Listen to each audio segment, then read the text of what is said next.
నమస్తే. కథావాణికి స్వాగతం. పెబ్బిలి హైమావతి గారు రచించిన మనుషులు మమతలు అనే నవలను వింటున్నాం కదండి. ఈరోజు 9వ భాగం వినేద్దామా? అవన్నీ పక్కన పెట్టి ముందు నీ ఆరోగ్యం సంగతి చూడు రమణ. పసిపిల్ల సాహతి ఎలా తల్లెడిల్లిపోతుందో చూసావా? మా మరదలు కంటి తడి నిన్నటి నుండి ఆరనే లేదు అన్నాడు దివాకర్ ఓదార్పుగా. రమణ ప్రమాదం నుండి బయటపడ్డాడని రూఢీ అయ్యాక ఆ రోజు సాయంత్రం గరీబ్ రథ్కి గౌతమ్ తిరిగి విశాఖపట్నానికి బయలుదేరిపోయాడు. దివాకర్ మాత్రం సెలవు పెట్టి తమ్ముడి కుటుంబానికి సపోర్ట్గా హైదరాబాద్లోనే ఉండిపోయాడు. 15 రోజుల తర్వాత వెంకటరమణ గాయాలన్నీ పూర్తిగా మానిపోయాక హాస్పిటల్ నుండి అతన్ని డిశ్చార్జ్ చేశారు. ఈ 15 రోజులు అతన్ని జాగ్రత్తగా చూసుకుంటూ ఎక్కువ సమయం హాస్పిటల్లోనే ఉండిపోయాడు దివాకర్. ఇక ఎప్పటికీ ఇంటికి తిరిగి రాలేనేమో అనుకున్నాడు వెంకటరమణ. ఇంటికి రావడంతోనే దివాకర్ని పట్టుకుని, చూసావా అన్నయ్య, నా పని ఎలా అయిందో? ఇక నుండి జీవితాంతం మంచం మీదే. అసలు ఎందుకు బ్రతికి ఉన్నానా అనిపిస్తోంది అన్నాడు హృదయ విదారకంగా ఏడుస్తూ. తమ్ముడు అలా ఏడుస్తుంటే అతడి కళ్ళు తడిసిపోయాయి. కళ్ళు తుడుచుకుంటూ, ఊరుకో రమణ, ఏం మాటలు అవి? నువ్వు ఇలా అయినా మాకు దక్కినందుకు మా అందరికీ ఎంతో ఆనందంగా ఉంది. ఏదో తాత్కాలికంగా వచ్చి పడ్డ ఈ బాధలన్నీ కలకాలం ఇలాగే ఉండిపోతాయా? సైన్స్ ఎంత డెవలప్ అయింది. గుండెని తీసి గుండెని అమర్చే రోజులు వచ్చాయి. నీకు కాస్త సమయం అయ్యాక జైపూర్ వెళ్దాం. అక్కడ కాళ్ళు అమర్చుకుంటే తిరిగి నీ పనులన్నీ స్వయంగా నువ్వే చేసుకోవచ్చు. అలాగే తిరిగి ఉద్యోగంలో జాయిన్ అవ్వచ్చు. మీ బాస్ చెప్పారు కదా, ఉద్యోగానికి ఏమీ డోకా లేదని. లాంగ్ లీవ్కి అప్లై చేయమని చెప్పారు కదా. ఇంకా ఎందుకురా దిగులు నీకు అన్నాడు దివాకర్ ఓదార్పుగా. కాదులే అన్నయ్య, నువ్వు నాకు ఎంతో చేసావు. నా కాళ్ళ మీద నేను నిలబడేందుకు దోహదం చేశావు. అయినా ఆ కృతజ్ఞత ఏమాత్రం లేకుండా నిన్ను అనరాని మాటలు అన్నాను. చివరికి అన్నయ్యను కూడా తోలనాడాను. అందుకే ఆ దేవుడు నాకు కాళ్ళు లేకుండా చేశాడు అన్నాడు వెంకటరమణ పశ్చాత్తాపంతో కృంగిపోతూ. ఇప్పుడు ఇవన్నీ ఎందుకురా బాబు తవ్వుకోవడం? ఏమీ ఆలోచించకుండా ముందు నువ్వు విశ్రాంతి తీసుకో. మనసు ప్రశాంతంగా ఉందనుకుంటేనే వేసుకునే మందులు ఒంటికి పడతాయి. ఇప్పటికే ఈ యాక్సిడెంట్ వలన బోలెడు ఆరోగ్య సమస్యలు తలెత్తాయి. వాటిని అధిగమించి నువ్వు మునుపటి రమణలా మారాలి అంటే ముందు మనసును కుదుటపరుచుకో అన్నాడు దివాకర్ అనునయంగా. ఎలా ఉంచుకోను అన్నయ్య మనసు ప్రశాంతంగా? నేను చేసిన తప్పులు నా మనసును కాల్చేస్తూ ఉంటేను. మన ఇంట్లో ఏనాడు తిండికి బట్టకి లోటు లేదు. అమ్మా నాన్నగారు సంతృప్తిని మించిన సంపద, దురాశను మించిన దుఃఖం లేనే లేదు అనేవారు. కానీ నాకు మొదటి నుండి కోరికలు చాలా ఎక్కువ. ఖరీదైన బట్టలు వేసుకుని దర్జాగా తిరగాలని ఆశపడేవాడిని. మన ఇంట్లో ఎప్పుడూ దేనికో దానికి వెతుక్కునే పరిస్థితులు ఉండేవి. అన్నయ్యకు ఇంటర్లో మంచి మార్కులు వచ్చాయి. తను మెడిసిన్ చదవాలని ఎంతో ఆశపడ్డాడు. కానీ అన్నయ్య తర్వాత మనం ముగ్గురం చదువుకోవాలి కదా అని అందరినీ అంతంత చదువులు చదివించలేమని నాన్నగారు తన ఆసక్తికి తెలియజేసి అన్నయ్యను డిగ్రీ అయ్యాక బీఈడీ చేసి ఎదుగు పొదుగు లేని టీచర్గా మిగిలిపోయాడు. నీ పరిస్థితి కూడా అంతే కదా. డిగ్రీతో చదువు ఆపేసావు. బ్యాంక్ ఎగ్జామ్స్ రాసి బ్యాంకులో జాబ్ సంపాదించుకోగలిగావు. అదంతా చూశాక నా భవిష్యత్తు ఏమవుతుందోనని బెంగపడ్డాను. కానీ నువ్వు నన్ను శంకరం అన్నయ్యను కష్టపడి చదివించావు. మా చదువులు అయ్యేదాకా పెళ్లి కూడా చేయవద్దనుకున్నావు. మా కోసం నువ్వు అంత చేసినా నేను నిచ్చిన మెట్లు ఎక్కినట్లు పైకి ఎక్కానే కానీ ఎక్కడానికి ఆధారమైన నిన్ను గడ్డిపోచలా తీసి పడేశాను. నా చూపులు ఎప్పుడూ ఆకాశం వైపే. ఎంతసేపు హై క్లాస్ జీవితం, లక్షల లక్షల బ్యాంక్ బ్యాలెన్సు, కారు, బంగ్లా స్టేటస్, ఇవే నా జీవిత గమ్యాలయ్యాయి. డబ్బు పోగొడం, నేను నా భార్యాబిడ్డలు విలాసవంతంగా జీవితం గడపడమే ధ్యేయమైంది. అందుకే పొలం మీద నుండి వచ్చే ఆదాయాన్ని కూడా నేను విడిచిపెట్టలేదు. నేను ఒక్కడనే అడిగితే ఏది వర్కౌట్ కాదని శంకరం అన్నయ్యను మెల్లగా నా దారిలోకి తెచ్చుకున్నాను. చివరికి 2 పిల్లలుంటే వాళ్ళకి నేను అనుకున్న విధంగా హై క్లాస్ జీవితాన్ని, ఫెసిలిటీని ఇవ్వలేనని నా భార్య శాంత గోల పెడుతున్నా వినకుండా సాహతీతోనే సంతానాన్ని సరిపెట్టేశాను. అక్కడికి అమ్మ నాన్న మరో బిడ్డను కనరా, ఆడైనా మగైనా ఒకరికొకరు తోడుగా ఉంటారు అని చెప్పినా కూడా నా పట్టుదల నాదే కానీ ఎవరి మాట వినలేదు. ఎంతసేపు నా డబ్బు నా సుఖం అని ఆలోచించాను కానీ మనది మనము అని ఎప్పుడూ అనుకోలేదు. చివరికి కన్న తల్లి అంత్యక్రియలకు కూడా డబ్బు ఉండి కూడా లేదనేసిన దౌర్భాగ్యుడిని నేను. నువ్వెంత అవసరంలో ఉండి అడిగావు అని ఒక్క క్షణం కూడా ఆలోచించలేదు. ఎంతసేపు డబ్బు డబ్బు అని ఆలోచించాను నేను. ఆ డబ్బు ఈరోజు కావాల్సినంత బ్యాంకులో ఉంది. కానీ ఆ డబ్బు పోయిన నా కాళ్ళని, ఆరోగ్యాన్ని, ఆయువుని తెచ్చి ఇవ్వలేనని తెలుసుకోలేకపోయాను. చెప్పానన్నయ్య, నాలాంటి స్వార్థపరుడు ఇంకా బ్రతికి ఉండడం అవసరం అంటావా? భూమికి భారంగా ఇంకా ఎందుకన్నయ్యా నేను అంటూ వెంకటరమణ కదిలి కదిలి ఏడ్చాడు. భర్త అలా ఏడుస్తుంటే చూడలేక శాంత కూడా కన్నీరు కారుస్తూ, ఊరుకోండి, ఇలా అయితే ఎలా? మన సాహతి కోసమైనా మీరు గుండె దిటవు చేసుకోండి అంది అతడి కన్నీళ్లు బయట చెంగుతో అద్దుతూ. వెంకటరమణకి యాక్సిడెంట్ అయిన దగ్గర నుంచి సరైన నిద్రాహారాలు లేక శాంత కూడా చిక్కి సగమైపోయింది. కళ్ళ చుట్టూ నల్లని వలయాలు ఏర్పడి కళ్ళు లోతుకుపోయాయి. ఎవరైనా సడన్గా చూస్తే శాంతే జబ్బు పడిన మనిషా అని అనుకునేలా ఉంది. కేవలం భర్త కోసం గుండె దీటవు చేసుకుని ప్రాణాలు నిలుపుకుంది. దివాకర్కి ఆ భార్యాభర్తలను చూస్తే కడుపు తరుక్కుపోతోంది. వాళ్ళని ఎలా అనునయించాలో అతడికి బోధపడలేదు. ఈ 15 రోజుల్లోనూ కృష్ణమూర్తి, జానకి, వసంత వచ్చి చూసి వెళ్తూనే ఉన్నారు. ఎన్నో రకాలుగా అతన్ని ఓదార్చారు. రోజు జగన్నాథం గారు ఫోన్ చేసి వెంకటరమణతో మాట్లాడుతూనే ఉన్నారు. వాళ్ళు మాట్లాడుతున్నంతసేపు కాస్త కుదుటపడినట్లు కనిపించినా వాళ్ళు అటు వెళ్ళగానే వెంకటరమణ తిరిగి అదే దూరంలో కూరుకుపోసాగాడు.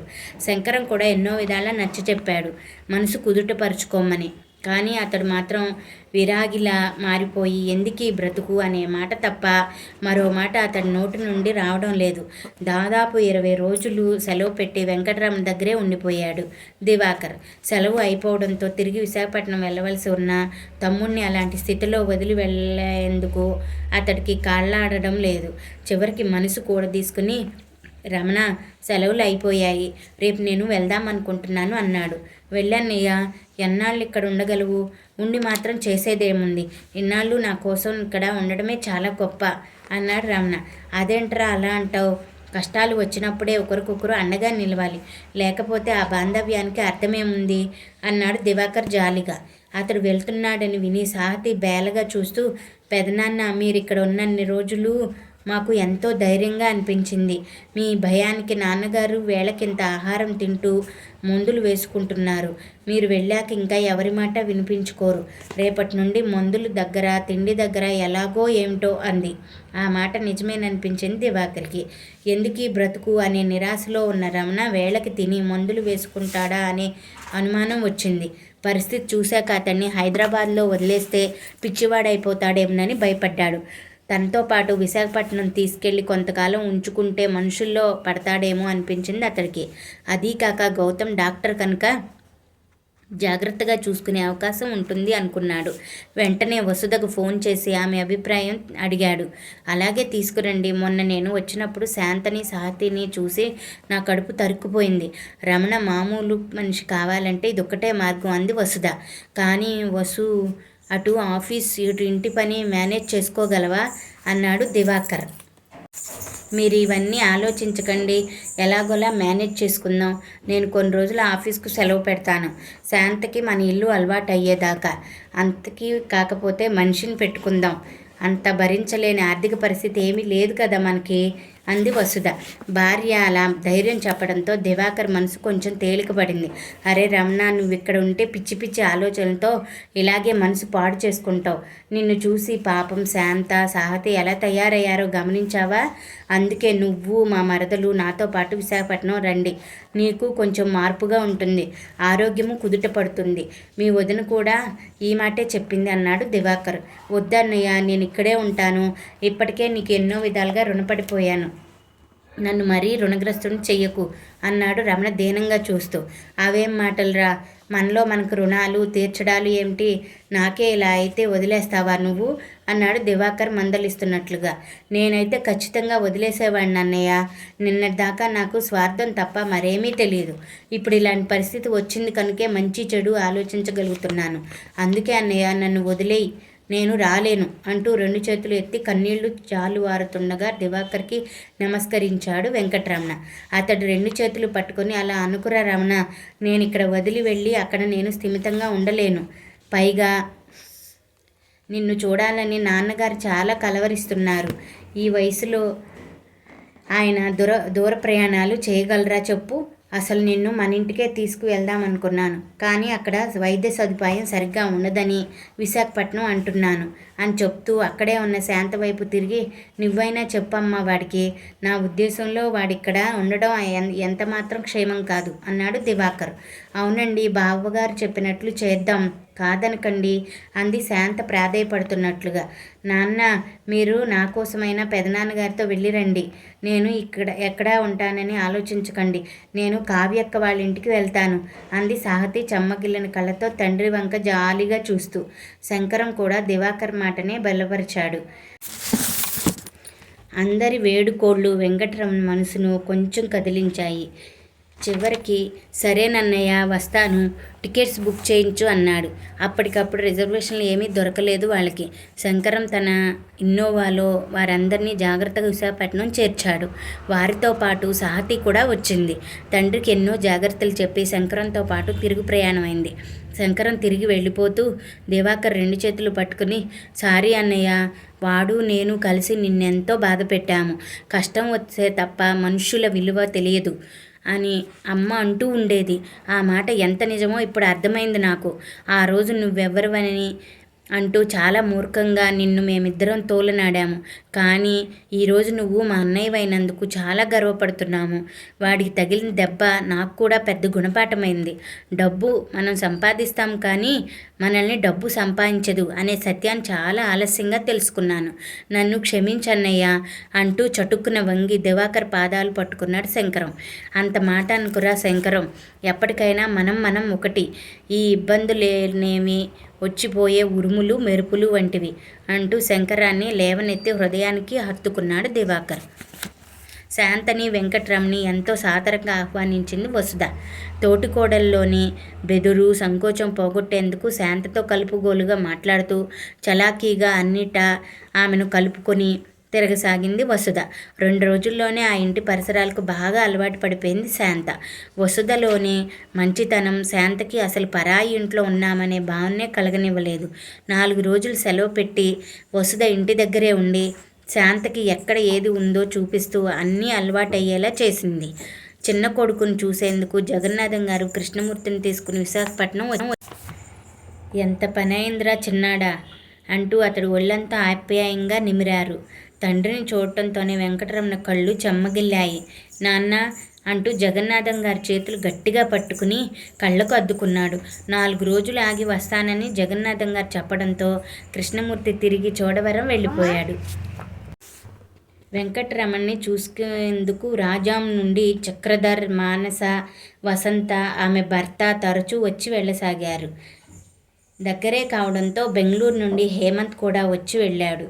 అతడు అంతకుముందు రమణ హాస్పిటల్లో ఉండగా హైదరాబాద్ వచ్చి వెళ్ళాడు. ఇప్పుడు విశాఖపట్నం వస్తే రమణతో పాటు అందరినీ చూసి వెళ్ళవచ్చు అనుకున్నాడు. ముఖ్యంగా వందన తన స్వంతం అనుకున్న దగ్గర నుండి అంతకుముందు లేని విధంగా ఆమెపై చెప్పలేనంత ప్రేమారాగాలు కలిగాయి అతడికి. పదే పదే ఆమెను చూడాలని, మాట్లాడాలని ఆశగా ఉంది అతడికి. కానీ పెద్దలు ఏమీ ఇంకా మాట్లాడుకోకుండా తాము తొందరపడకూడదని కొంచెం సంశయంగా ఆగాడు. అలా అని వందనను చూడాలనే కోరికను అదుపు చేసుకోలేకపోయాడు. తాను వస్తున్నట్లుగా ముందుగా వందన్కి మెసేజ్ పెట్టి అప్పుడు వచ్చాడు. హేమంత్ ఆశించినట్లే వందన తల్లితో పాటు విశాఖపట్నం వచ్చింది. పైకి అనుకోకపోయినా హేమంత్ తన కాబోయే అల్లుడు అనే భావన జానకి మనసుకు కూడా ఎంతో తృప్తినిచ్చింది. హేమంత్, వందనలు కళ్ళతోనే ఒకరి క్షేమ సమాచారాలు మరొకరు తెలియజేసుకున్నారు. అలాగే మిగతా పిల్లలందరూ వంతుల వారీగా వచ్చి వెంకటరమణను చూసి వెళ్ళడమే కాక తరచూ ఫోన్ చేసి మాట్లాడి అతన్ని డిప్రెషన్లోకి వెళ్లకుండా చూసుకోసాగారు. ఇలా రమణను చూసేందుకు తరచూ ఎవరో ఒకరు వస్తూ పోతూ ఉండేవారు. అదీ కాక ఇంతమంది ఇంట్లో ఖర్చు పెరుగుతుందని, తమ్ముడు తట్టుకోలేడని కృష్ణమూర్తి ధాన్యం మిల్లు పట్టించి కందులు, మినుములు తిరగలి పట్టించి తీసుకొచ్చాడు. అది చూసి, ఎందుకన్నయ్య ఇంత శ్రమ తీసుకున్నావు? ఈ మాత్రం ఖర్చు నేను పెట్టుకోలేననే అన్నాడు దివాకర్ నొచ్చుకుంటున్నట్లుగా. అదేం కాదులేరా, ఈ వంకతో మన రమణ్ని మరోసారి చూసిపోదామని వచ్చాను అన్నాడు కృష్ణమూర్తి తేలిగ్గా నవ్వుతూ. ఆ పూట ఉండి రమణకి, శాంతకి ధైర్యం చెప్పి తిరిగి వెళ్ళిపోయాడు కృష్ణమూర్తి. జగన్నాథం గారు మరో 4 రోజులు అక్కడే ఉంటానని అనడంతో ఇంకేమీ అనలేకపోయాడు అతడు. 9వ భాగం ఇంతటితో సమాప్తమండి. మిగతా నవల్ని రేపటి భాగంలో తెలుసుకుందామా? Thank you for watching. Please subscribe for more stories.